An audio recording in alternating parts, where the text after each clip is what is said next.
और वीडियो को एक लाइक भी कर दें।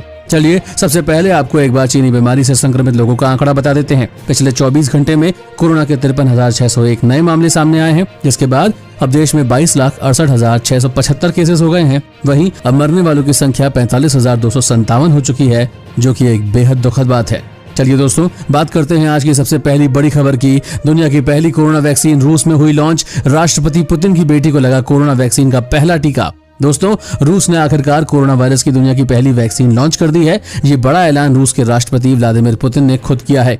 पुतिन ने बताया कि कोरोना वायरस के दुनिया के पहले टीके को रूस में मंजूरी मिल गई है। पुतिन के मुताबिक ऐसा हेल्थ मिनिस्ट्री की अप्रूवल के बाद ही किया गया है और पुतिन ने यह भी बताया कि ये कोरोना टीका सबसे पहले उनकी बेटी को ही लगाया गया है। बता दें कि कुछ हफ्तों पहले ही रूस बता चुका था कि उसका वैक्सीन बनाने का काम पूरा हो चुका है और वो इसे लॉन्च करने वाला है, लेकिन कोई रूस की इस बात पे यकीन नहीं कर रहा था। यहाँ तक कि रूस का दुनिया भर में मजाक भी बनाया जा रहा था।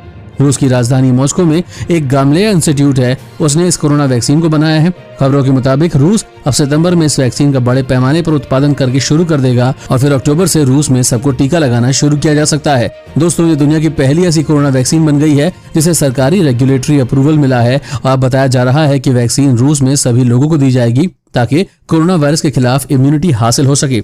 रूस ने इस बात का भी दावा किया है कि इस वैक्सीन से किसी तरह के नुकसान या साइड इफेक्ट नहीं मिले हैं। अब जानिए शक के घेरे में है रूस का ये कोरोना वायरस टीका। दोस्तों, रूस के कोरोना वायरस टीके को शक की निगाह से भी देखा जा रहा है। इस पर कई एक्सपर्ट्स ने सवाल खड़े किए हैं। वर्ल्ड हेल्थ ऑर्गेनाइजेशन यानी WHO ने कहा था कि उन्हें रूसी वैक्सीन से जुड़ी कोई आधिकारिक जानकारी या डेटा नहीं मुहैया कराया गया है। अमेरिका के संक्रामक रोगों के विशेषज्ञ डॉक्टर एंथनी फांसी ने भी ये कहा था कि उम्मीद है कि रूस ने कोरोना वैक्सीन को लॉन्च करने से पहले उसकी सही ढंग से टेस्टिंग कर ली है। दोस्तों, आपको क्या लगता है, क्या रूस ने सच में कोरोना वैक्सीन बना ली है या पुतिन दुनिया से झूठ बोल रहे हैं? कमेंट में जरूर बताएं। और अब जानिए, रात में हिमाचल के पहाड़ों पर गरज रहे हैं राफेल।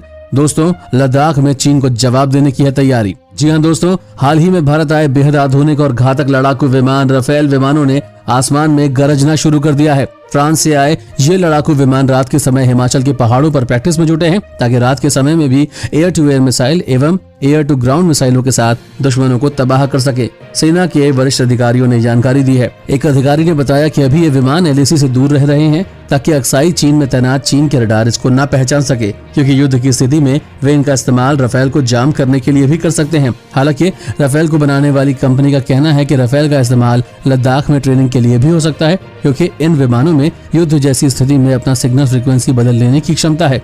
दोस्तों, भारत और चीन के बीच राजनयिक और सैन्य स्तर पर बातचीत और सैनिकों को पीछे हटाए जाने की प्रक्रिया के बावजूद सेना के 3 अंग पूरी तरह से LAC से लेकर समुद्र तक अलर्ट है।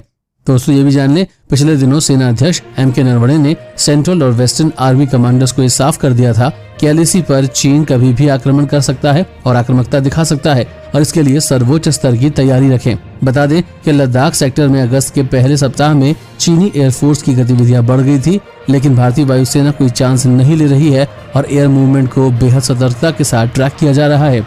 खासकर तिब्बत के एयरबेस पर नजर बनी हुई है। दोस्तों, भारत सरकार का राफेल विमान खरीदने का फैसला सही था या नहीं, कमेंट में जरूर बताएं। और अब जानिए, चीन प्रेम में अंधे नेपाल की मुश्किल समय में भारत ने ही की मदद, दिए 10 वेंटिलेटर। जी हाँ दोस्तों, चीन के साथ मिलकर नेपाल भले ही भारत की परेशानी बढ़ाने में लगा हो, लेकिन भारत ने मुश्किल वक्त में उसका साथ देकर एक बार फिर दोस्ती की मिसाल पेश की है। आपको बता दें, नई दिल्ली ने कोरोना संकट के मुकाबले के लिए काठमांडू को 10 ICU वेंटिलेटर उपलब्ध कराए हैं। आपको ये भी बता दें कि ये वेंटिलेटर भारतीय सेना द्वारा नेपाल की सेना को दे दिया गया है ताकि संक्रमित मरीजों की जान बचाई जा सके।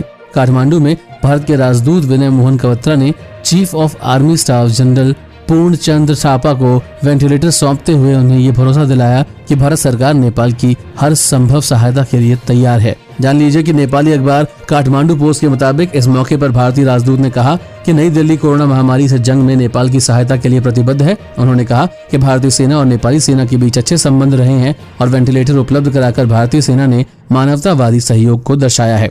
गौरतलब है कि नेपाल के प्रधानमंत्री KP शर्मा ओली चीन के इशारे पर भारतीयों के लिए मुश्किलें खड़ी करते आ रहे हैं। उनकी सरकार ने विवादित नक्शा पास करके भारतीय इलाकों को अपना बताया है और कुछ वक्त पहले उन्होंने भारत विरोधी कदम उठाते हुए दूरदर्शन को छोड़कर सभी भारतीय न्यूज चैनलों पर प्रतिबंध लगा दिया था। इसके अलावा वो कोरोना के बढ़ते मामलों के लिए भी भारत को दोषी करार दे देते हैं। आपको बता दें, उम्मीद की जानी चाहिए कि नेपाल को अब ये समझ आ जाए कि मुश्किल वक्त में साथ देने वाला ही सबसे बड़ा दोस्त होता है। कोरोना संकट में चीन नहीं बल्कि भारत उसके काम आया है। मौजूदा वक्त में वेंटिलेटर की क्या अहमियत है ये सब जानते हैं। भारत द्वारा उपलब्ध कराए गए 10 वेंटिलेटरों से सैकड़ों नेपाली जिंदगियों को बचाया जा सकता है। दोस्तों, क्या भारत को नेपाल को दोस्ती का आखिरी मौका देना चाहिए या नहीं, कमेंट में जरूर बताएं। और अब जानिए, बंगाल इमाम एसोसिएशन ने जारी किया है पत्र। कहा, जो भी मुस्लिम बीजेपी से जुड़ेंगे उन्हें मुसलमान नहीं माना जाएगा। दोस्तों, आज बंगाल इमाम एसोसिएशन के एक पत्र जारी कर देश भर के मुसलमानों को चेतावनी दी है। एसोसिएशन ने कहा है कि जो भी मुस्लिम बीजेपी से जुड़ेंगे उन्हें मुसलमान नहीं माना जाएगा। साथ ही उन्हें अयोध्या राम मंदिर के शिलान्यास पर भी टिप्पणी की और कहा, एसोसिएशन के अध्यक्ष मोहम्मद याहिया ने कि ये पत्र मुसलमानों को चेतावनी है। वो अब निश्चित करे कि वो किन के साथ है। उन्हें इस बात को समझना होगा कि वो अगर बीजेपी को सपोर्ट कर रहे हैं तो अवश्य ही वो मुसलमानों के खिलाफ है, क्योंकि बीजेपी मुसलमानों को नुकसान पहुंचाना चाहती है। वहीं एसोसिएशन ने इस पत्र के माध्यम से प्रधानमंत्री नरेंद्र मोदी को भी निशाने पर लिया है। उन्होंने कहा कि वो संविधान के सामने झुकते हैं लेकिन भूमि पूजन में जाकर उसी संविधान का अपमान कर रहे हैं। कि बंगाल का मुस्लिम समुदाय बेवकूफ नहीं है। हमने दशकों से देखा है कि जो भी राजनीतिक दल सत्ता में आया, चाहे वो बीजेपी या कांग्रेस, उसने ही मुसलमानों को धोखा दिया। उन्होंने कहा कि हम पश्चिम बंगाल में अपने बच्चों के लिए अच्छी शिक्षा, रोजगार और विकास चाहते हैं, लेकिन किसी भी राजनीतिक दल ने हमारी जरूरतों को पूरा करने की कोशिश नहीं की है। इसलिए हम चाहते हैं कि मुसलमान समझें कि वो किसका सपोर्ट कर रहे हैं। दोस्तों, क्या मोदी सरकार को देश को बांटने वाले बंगाल इमाम एसोसिएशन को हिंदुस्तान से बाहर निकाल देना चाहिए या नहीं,